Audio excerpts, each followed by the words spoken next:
G'day, how you going? And welcome to another Friday afternoon webinar for Orgone Effects Australia. This will be the last Friday afternoon webinar for this year, 2020. Next year when we resume, we're going to change to a different time, to probably about 11 o'clock on a Tuesday.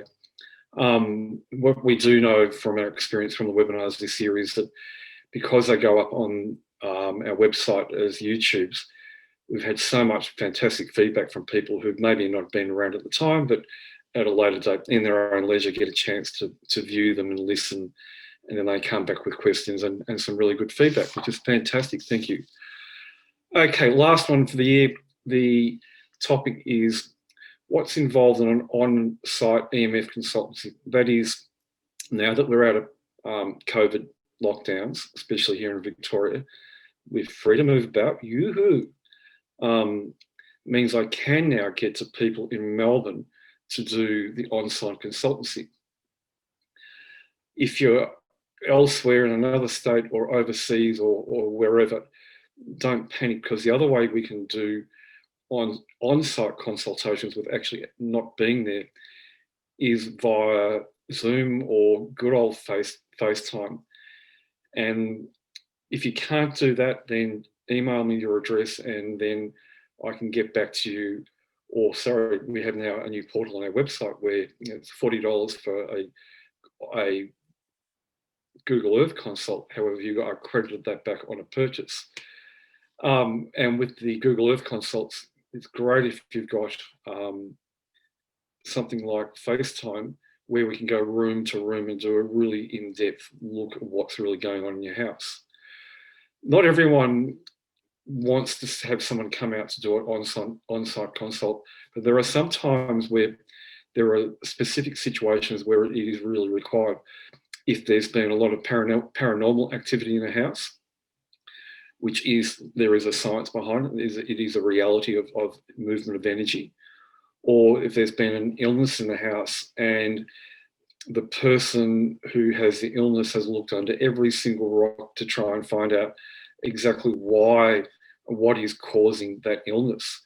And generally the last thing they look at is radiation issues. So then they come to me, ask some questions, they get me out there, and we, like as I said with the Google Earth, go room to room. While I'm there, we go room to room, now almost with a fine tooth comb, look at every single aspect of what's going on and see what is in every part of the house, which will be different to different parts of the other part of the house, so to speak, and see what's actually energetically interfering with their meridian system and their organs, and see what's actually causing their electrohypersensitivity, their ability not to sleep, what's dragging them down, so to speak, radiation-wise. What we do with EMF and with an on-site consultancy, whether I'm there or we do it with Google Earth, can't be confused with Feng Shui. What we do is not Feng Shui. Feng Shui is a completely different thing, and there is a place for Feng Shui, and there's some really, really good Feng Shui consultants out there. A lot of them I know of are actually clients of ours, wholesale clients, and in their Feng Shui consults, they're actually including a stellar dome or a geocleanse just to complete the whole energetics of a property. Feng Shuiing a house does not fix your radiation problems. I've had some Feng Shui practitioners over the years say, oh, we can fix it by changing this, that colours, whatever. And every time I check on those types of changes in a house to do with better Feng Shui, it doesn't overcome radiation issues. It doesn't overcome Earth magnetic grid line radiation issues, Wi-Fi issues, TV issues, and so on. Okay, in a on-site consult, what are we looking for? And there's a number of different things we look for. And when I do it on-site consult, people sometimes are a little bit surprised that I don't turn up with an EMF meter. And as I've said many times before, EMF meters pick up wave. Wave is harmless. What you're looking for are the charge fields, and EMF meters can pick up charge fields, but they're very, very, very vague. The favourite tool of mine in a consult when I'm actually in situ in a house is the Biotensor Tool, which I've shown you and spoken about in the past. The Biotensor Tool, which was designed by a German scientist. I think he was a doctor, he was a building biologist last century. Oh, here's someone passed me a biotensor now. That's a Biotensor Tool. He developed the Biotensor Tool, and its Australian trademark is as a tool for, its classification is as a medical instrument, and its description is as a tool for measuring harmful radiation. And it may not have lights and meters and have a battery in a circuit in it and make noises or whatever. It's not purely an intuitive tool, although the more intuitive you are, the easier it is to use. I've been using one for many years and hope next year, starting in Melbourne, fingers crossed we stay out of COVID, that we can run some introduction to intuitive building biology courses based around my knowledge base, and also based around teaching people how to use a biotensor competently so that they can go out themselves, practice, get au fait with it, and then start getting good results for the people they may want to work with. So what are we looking for in a house consult? We're looking for big picture items, and then we're looking for little picture items. The big picture items are the larger Earth magnetic grid lines, and they're mainly the 400 meter grid, which is an Earth magnetic grid line that runs north, south, east, west. They're 400 meters apart. They're roughly 2 meters wide.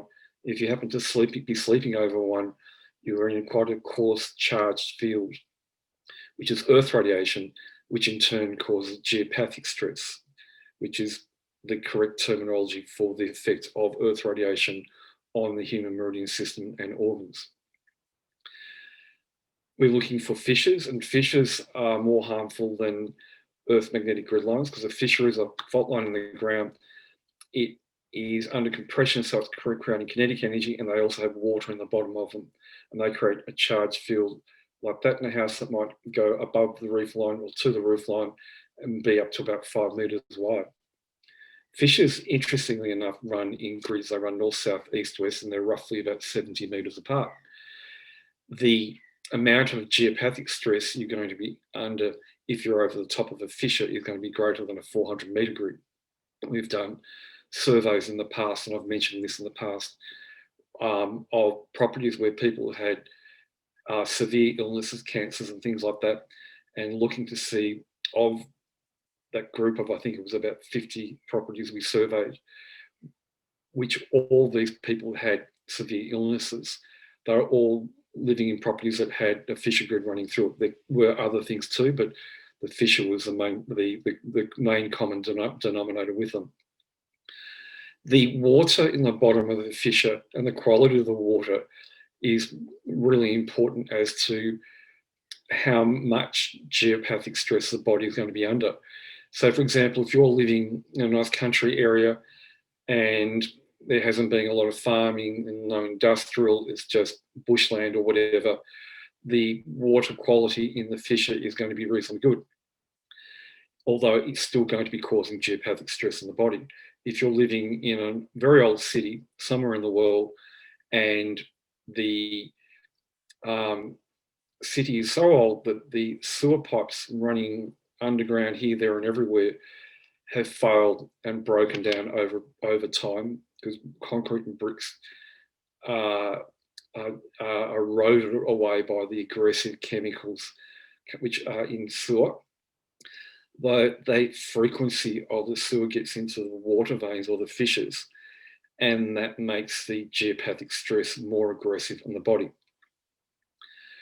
Interestingly enough, I had a woman only yesterday on the phone who had a sinkhole in her backyard or side yard, and that sinkhole was actually part of a fissure that ran across the house. It was actually quite fascinating because I'd never seen or heard of anything like that, but it actually came up in the reading I was doing for her yesterday. She'd been quoted, I think, $100,000 to fill the sinkhole in. Apparently went quite deep. It was only the size of a pothole though, but she was just going to leave it. There was no big drama there anyway.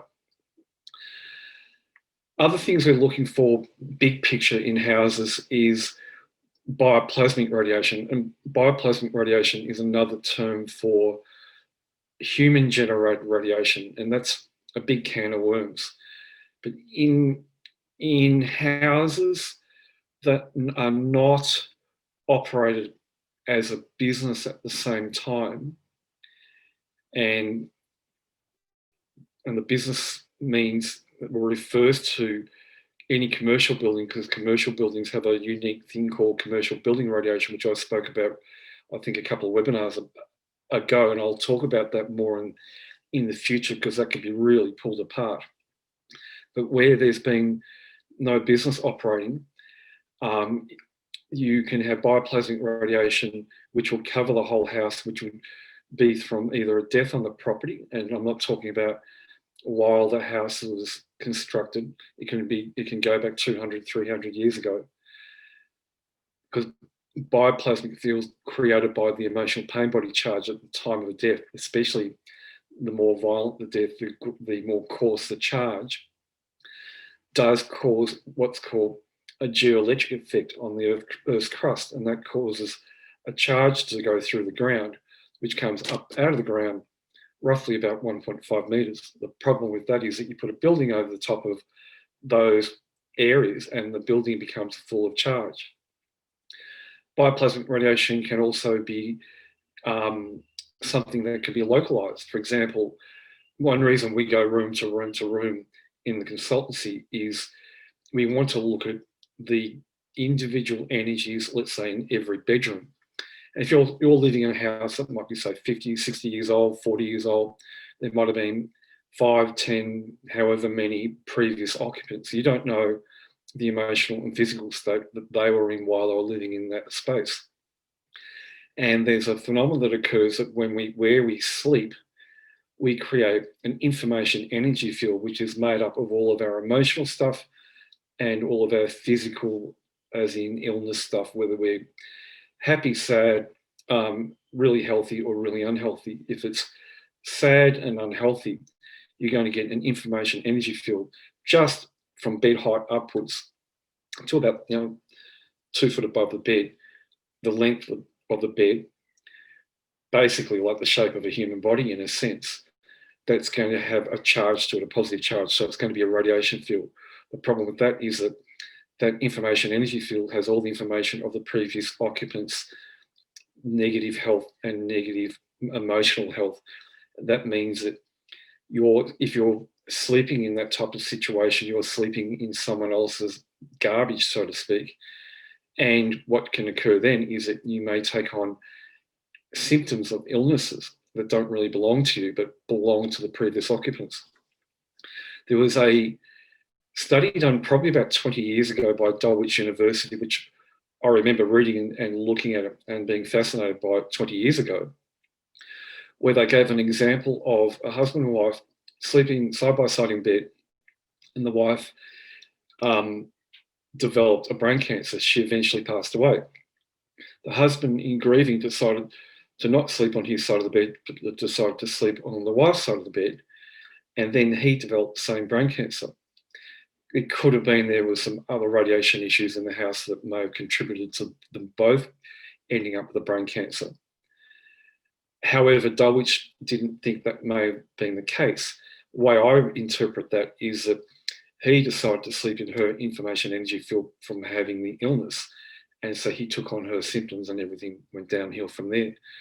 Dulwich blamed it on, I think it was a crossing of either Hartmann or Curry lines, which are smaller Earth magnetic grid lines, which many geomancers and building biologists around the world get it wrong by saying they're the cause of illness.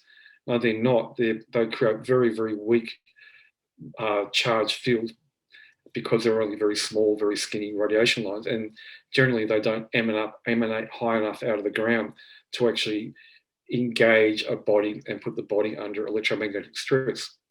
Although, there is that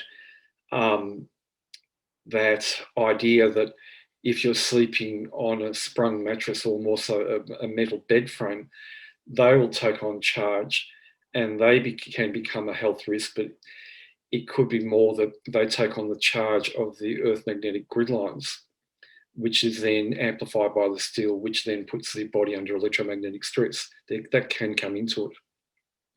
You can get the opposite in the bed space, where instead of the person being emotionally and physically unwell, they're the opposite. They're emotionally very happy and well, and physically very happy and well. And I generally find that not so much in adults. I generally find that with children's bedrooms. Children have a lovely, spiritual, vibrant energy. And if they've got good parents, good upbringing, good everything, good food, they're going to be happy and they're going to be healthy. So their body, their biofield, takes on a greater negative charge. And that negative charge can set as an imprint in the space. And instead of having an energy over the bed space, which is going to be detrimental to the meridian system and organs, it will be life-giving to the meridians and organs.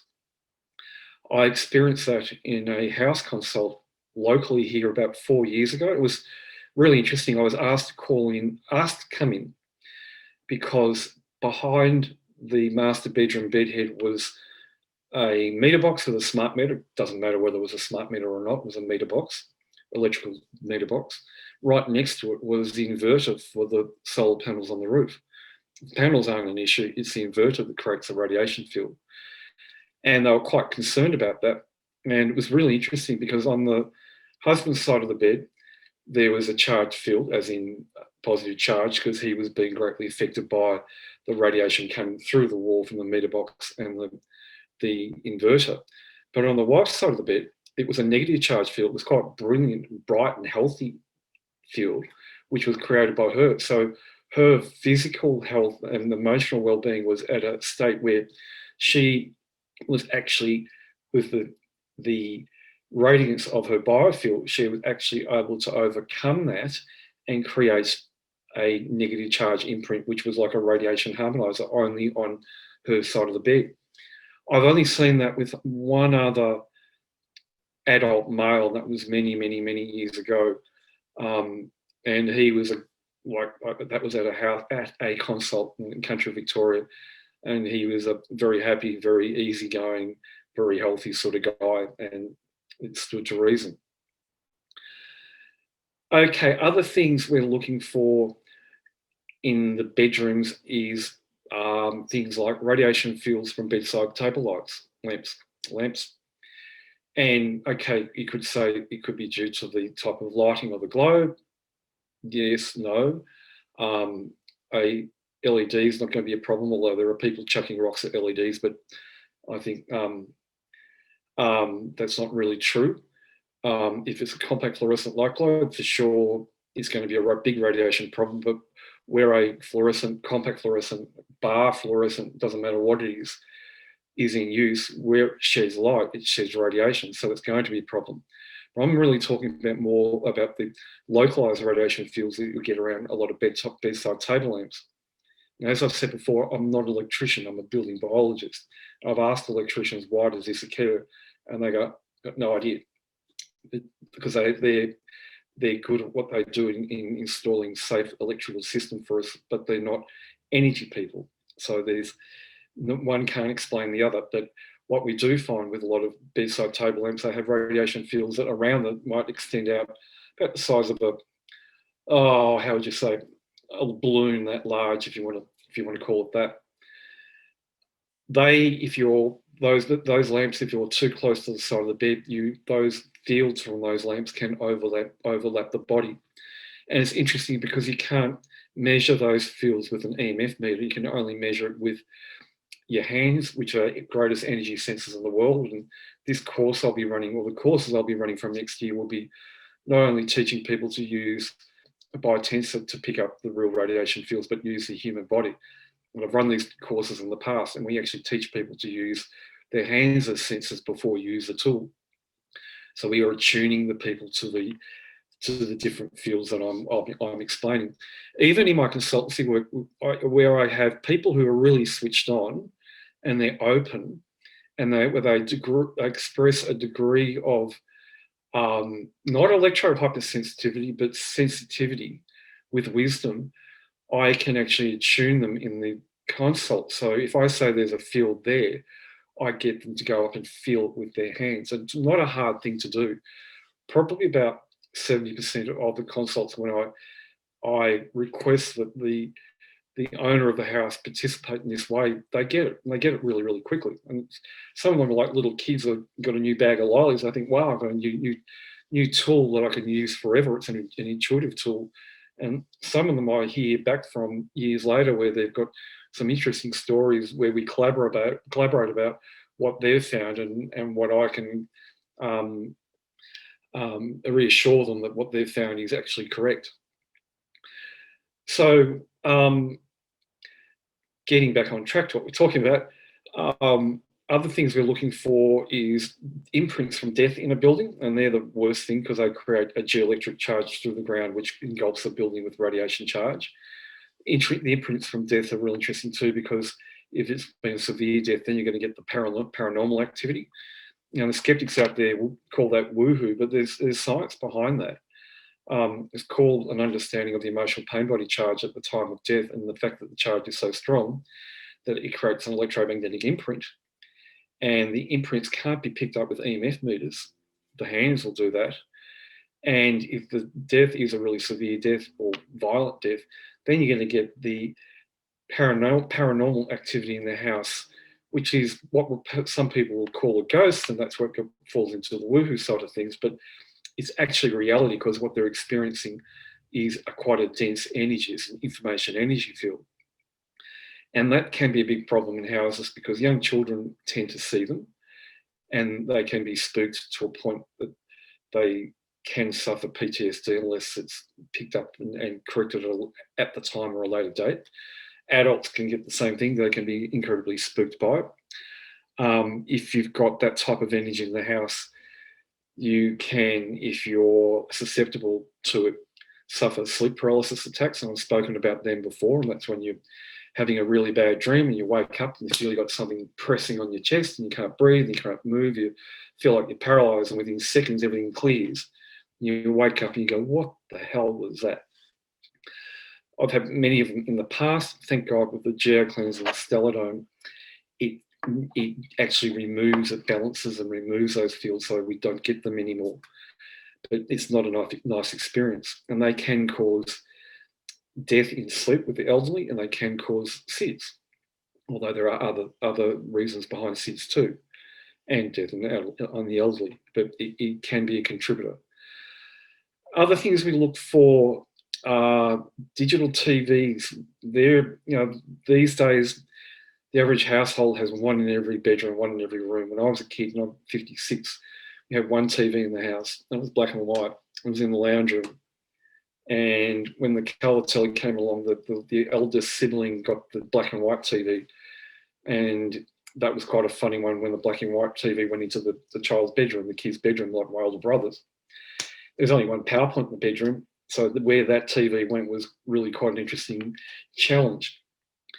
But our digital TVs, knowing what I know, which I've been talking about for many years, that's a TV on the screen. In front of it, there's a charge field, so a radiation field, that can extend out 100, 150 metres.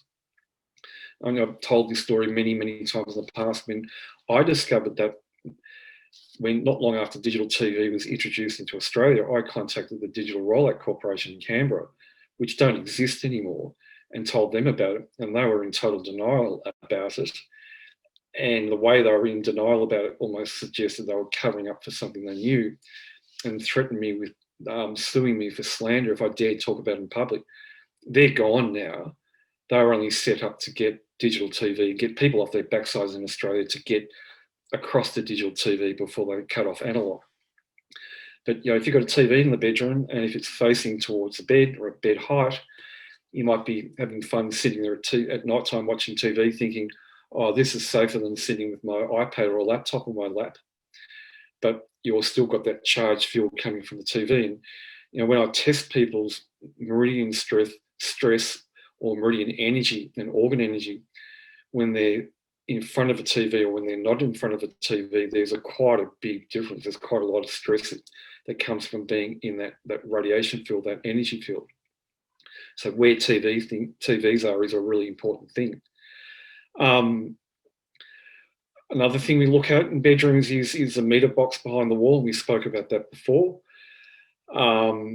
Getting back to other bigger picture items, if you have a geoelectric field through the ground from a death, or there's been a business run in the building, there's a type of earth magnetic grid line that hasn't really been recognised or discovered. I have lots of building biologists and feng shui consultants and people have been in this field for a long time, and it's a thing called a geoelectric field grid line. And they run north, south, east, west, and they only occur when there's something creating a geoelectric field through the ground, whether it be death. If it's a commercial building, it can be also caused by retrogrades and CMEs, like we had a CME hit the planet yesterday only. The solar wind speed went to 600 kilometres a second, and if you didn't feel it, then it was there. A lot of people did, because I got a lot of phone calls from people saying, what the hell is just going on?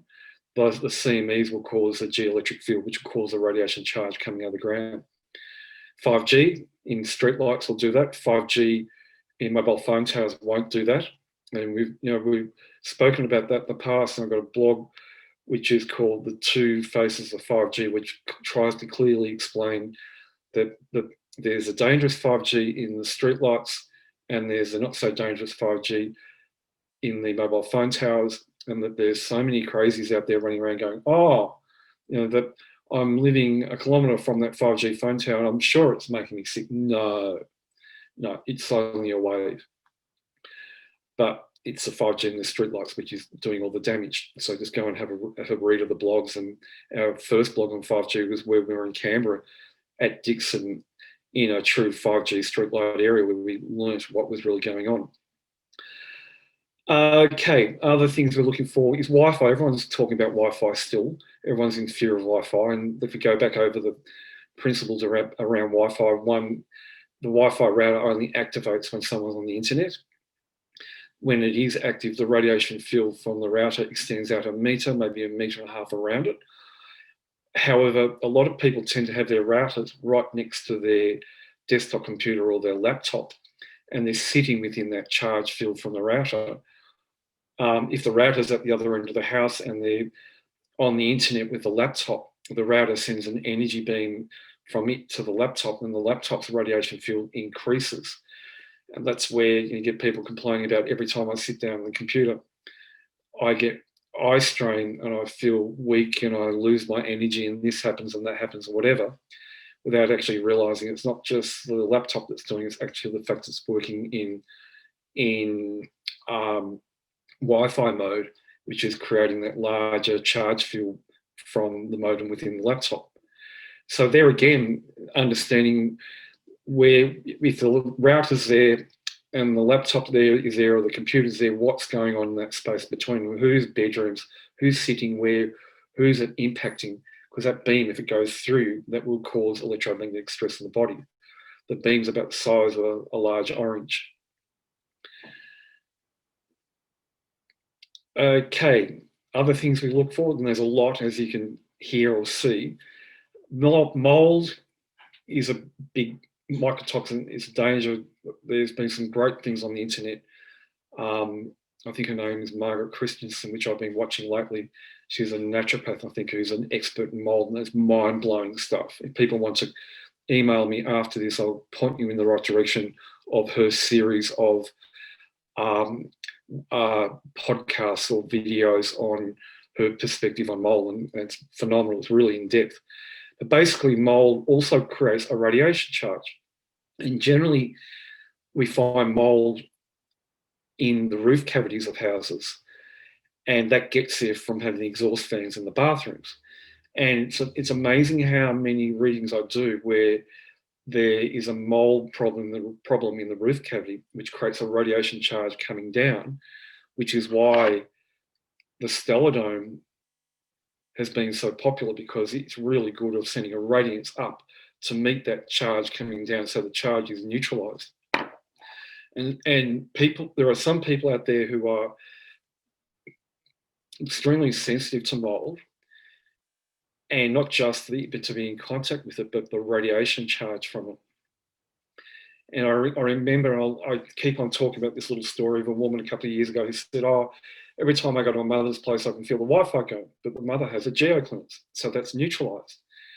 And I said, no, it's not the Wi-Fi, it's something else. And eventually she gave over the address, so we looked at the address with Google Earth, and I said, it's mold in the roof cavity. And she was a little bit, I wouldn't call it skeptical, because she was really open, she was really good. She said, well, if that's the case, because it was such a discomfort to her, because she did have a virus going on in the background which had made her very, very sensitive to radiation, she tried a stellidone. A couple of weeks later, I get this exciting phone call from the same girl saying, wow, that was really, really good, you're right, because I took the stellidone around to mum's and she was on the internet and I couldn't feel the Wi-Fi whatsoever. Mold is a big, big radiation issue. And you can have mold in bathrooms, and people think I'm talking about mold in bathrooms. I'm not. I'm talking about the bigger mold issues. And if it's throughout your roof cavity, it's covering your whole roof line, to the boundaries of the building. Mold can also be another really big problem in some parts of the world where you may have it have it growing in your cupboards, especially where you're storing your clothes. And mouldy clothes is something you've got to be really, really careful of if you like going to the op shop to buy trendy, funky secondhand clothes. Just have a good sniff and make sure that when you wash it, that you're using something that's going to kill the mold off. There's nothing worse than wearing someone else's old mouldy jacket or whatever, and it's very, very unhealthy for you.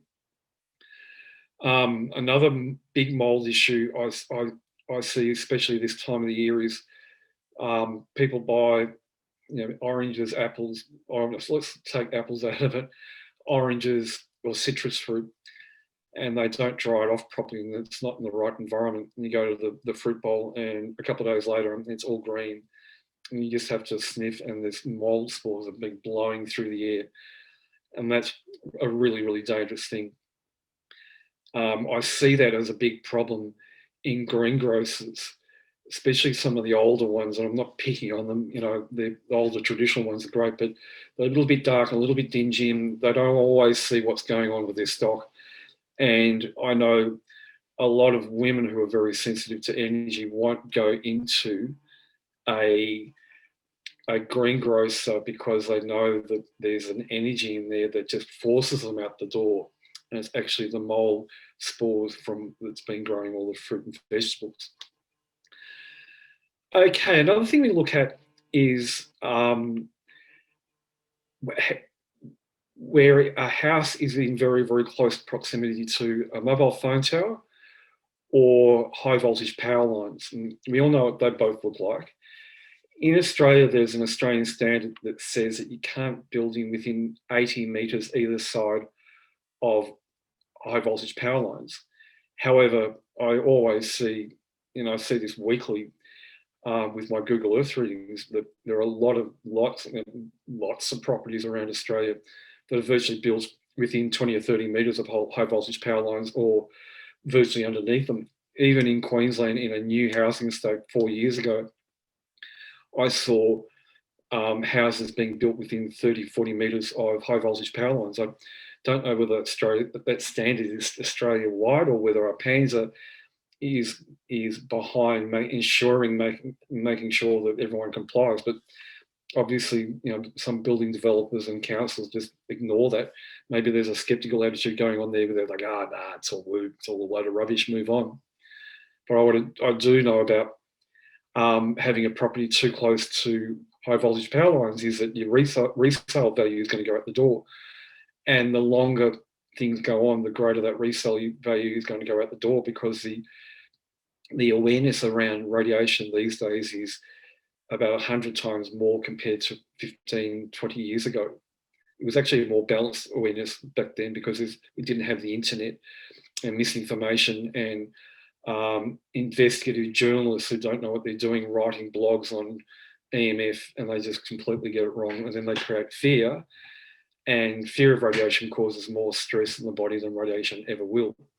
That's why I'm a little bit annoyed at the whole stop smart meter thing that eventuated in Melbourne 10 years ago. And I know who was behind that was someone selling shielding, because they created such a fear campaign that I had people on the phone, up to an hour sometimes, lamenting over the fact that they're going to get a smart meter, which was going to cause them to die of radiation poisoning because of all this unjust publicity about fear around smart meters from the Stop Smart Meters group. I'm not having a go at them, but they should be aware that they need to be a little bit more responsible.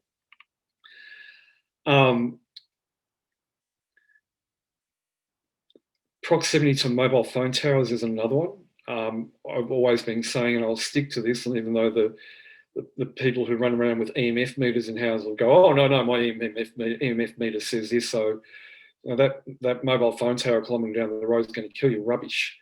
A mobile phone tower is going to be only harmful up to 80 metres around it. And that charge doesn't go through the air. You get the wave through the air. You might get a small charge emanating out to about 5 or 10 metres around the panels on the tower, which are way up there. The charge comes up out of the ground. It's a geoelectric effect. When you have high voltage power, which at least mobile phone towers require a lot of them, just go and have a look and investigate the type of equipment on them and look at how thick that electrical cabling is and how much is going up the tower to feed the magnetrons. Then you'll know that there's a large amount of EMF being generated, and that then creates like a ripple effect moving outwards to 80 metres around the tower, which creates a geoelectric charge coming out of the ground. And when I say 80 metres, that's really, really, really, really pushing it. The average size of the geoelectric field emanating out from a tower measured generally is 50 metres. Well, I'll add 30 metres on just for the hell of it. So having been too close to mobile phone towers is an issue. However, also a lot of apartment buildings in inner city these days, they end up having mobile phone tower equipment on top of their buildings, which means the whole building is going to be full of radiation charge from the power supply to that tower. Apartment buildings also have some other unique energies because a lot of them have businesses operating down below, or people are working from home. And we've spoken about that before with the COVID thing. Everyone's working from home, so they're conducting business from home, and then you attract those commercial building radiation issues, which, as I said, we'll elaborate on at a later date because it's a really interesting topic.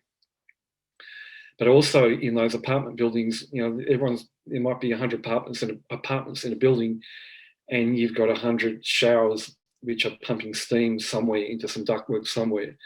And that ductwork can get quite complex, and where the ductwork is running, it can get full of mold, and that ductwork, being metal, is a radiation amplifier, and it's amplifying the charge from the mold. So where that ductwork runs through the building is creating energy lines running through the building of radiation, which will emanate out around it and cause issues.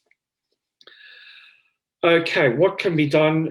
Our tools of trade when we do a house consult is we always either recommend a geocleanse if there's no mold in the roof cavity, or the stelladome if there is mold in the roof cavity or mold in other areas. We have on our website a thing called the True Radiance Pack, which is a geocleanse and a stelladome. And in one hand, I'll say you don't need both, one or the other is fine. But on the other hand, I will say when I do experience houses with a geocleanse and a stelladome, you just seem to get that extra bit of radiance. It's actually extra crisp and clear. The average person wouldn't pick that, but there's a lot of energy junkies out there who love harmonizers, who understand harmonizers, who are wise people, they have a lot of wisdom, and they're really tuned in, and they're hungry for that crispness and lightness of energy, and they love the idea of the combination of the two. And if you have the combination of the two, if you go out, take your stelladome in your pocket or your handbag or whatever, because every building you go into with the stelladome, it will clear it of charge. So thank you everyone who's either participated or who has, or the multitude of people who have gone online and watched the webinars which we produced this year. And in a sense, you'd have to thank COVID for that, because if it wasn't for COVID, we wouldn't be doing expos, which I really, really miss, and hope next year to be back at Mind, Body, Spirit, and Body, Mind, Psychic in Adelaide, and Conscious Living in Perth and wherever, because we loved the face-to-face contact with the public. But because we couldn't do that this year, webinars was the next best thing to do. It was a learning curve for me. Today, I only just got my proper sound gear, so watch out next year. As I said, change of time for next year. And if you can't make it, just enjoy the fact that you'll be able to sit back with a beer or wine or a water or whatever and enjoy it in your own time. Just before I do go, our Ender bears have run out. We've had to change to a new bear due to supply. So I'll introduce what we call Milty. He's our new Ender bear, and he's quite cute. And Milty's going through a new infusion process, which is our IP, but I'll talk about that next year. It's made things a little bit more powerful. And Stellar Dome Gold limited edition has been a wonderful seller, but we said we'll only do 1,000. We got a little bit of a problem, is that people love the gold so much that we're going to continue to do the gold, but without the limited edition label on the back. We only printed 1,000 of them, and there'll be no more. What we do with Stellar Dome Gold, and we'll have green and gold in the future, we still have the one label on the bottom. We've got a little surprise happening next week. Well, if you're watching next week, you'll see this. That is, we're actually producing a very, very small amount of what we call Christmas Stellar Domes. It came about this week from Jack, our factory manager, doing a little bit of experiments with colours, red and green, to come up with this funky looking dome. And marketing people loved it and said, we've got to do some. So we're busy making them at the moment. Very, very small run. They'll be available pre-Christmas, hopefully by Tuesday, Wednesday next week. So thanks for being part of our webinars next year, and I hope to see you next year, and everyone have a fantastic Christmas, and a really happy one, and a safe one, and no fear whatsoever. And if you're somewhere where you need snow to make it white, let's have lots of snow. Like us Australians, we want lots of nice warm sunshine for our Christmas, so let's hope we get it. Thank you very much. Goodbye.